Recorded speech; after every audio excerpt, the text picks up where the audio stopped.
Welcome to the Unwritten Rule Podcast. I'm your host, Weavy. I appreciate all the support out there, even though I only got 20 views on the last video. So I'm going to just keep this short and simple. For the 20 people that did view it, I appreciate y'all. And if you're just watching, I hope you give a like, subscribe, of course, and just leave a comment on what y'all think. What y'all think I should bring to the table as far as the Cowboys talk. Basically, I just want to get into the Cowboys and the training camp that starts next week.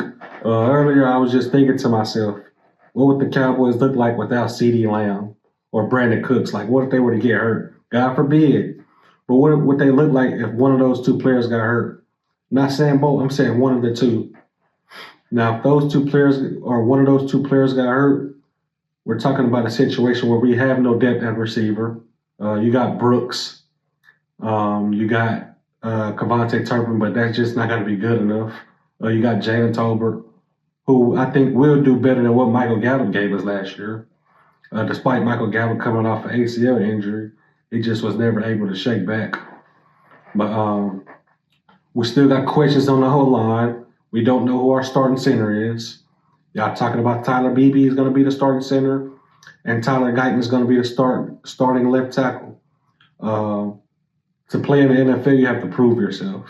Iron sharpens iron.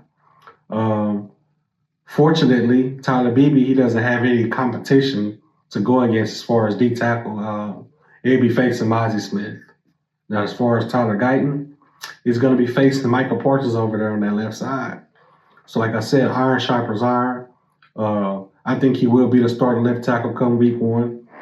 Michael Parsons just going to get him better. Like, he's going against one of the best defensive ends in the game, a.k.a. linebacker, however you want to call it. But he has no choice but to get better at that position. But like I said, CeeDee Lamb hasn't got extended yet. Stephen Jones saying this stuff takes time. But when you want something, you go get it. Like, there's no excuses. You got to look at what the Rams did in 2021 when they won the Super Bowl. They went out and bought the players they need. They bought their Super Bowl. We discussed this already. There's one or two things that you can do as an organization. You can buy a Super Bowl, and let me tell you what the Rams did by buying the Super Bowl. They bought the players, and guess what they did with those players when it was all said and done? They traded them off, and they got assets. Now we're talking about the Rams being back in the mix. They just made the playoffs last year. Or you could do like the San Francisco 49ers. Draft you a young quarterback, somebody who could fit in your system. If it works out, you don't have to pay that man for the 4 years.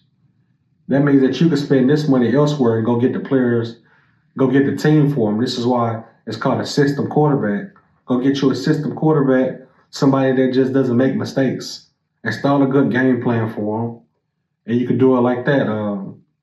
We're going to get into the Brandon Ayuk on the next episode because he's trying to ruin what they have going for money, and that's the problem with players. But I'm going to get into that on the next episode that me and the mom going to record. As far as Dak Prescott, he has sat down with the Joneses himself. And his agent has sat down with the Joneses. I think what they're telling him is this is what the team will look like if you take the max. And this is what the team will look like if you help us out. He has already got his money before. If you want to be a winner, you're going to do like Tom Brady and take the bare minimum. You're going to do like Jalen Brunson did and leave $113 million on the table, which is a lot of money.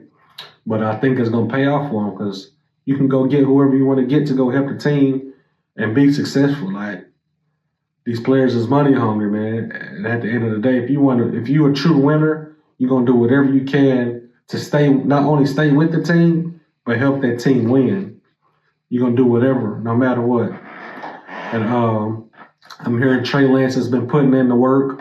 They say his mechanics is better, say his footwork is better. And the thing about Trey Lance is we didn't get to see him practice none last year.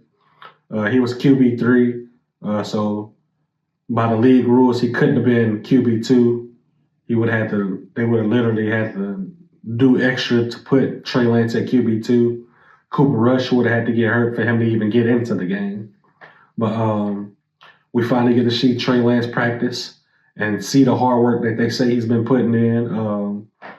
And over there in San Fran, They say they don't work on mechanics with quarterbacks. They just install the game plans.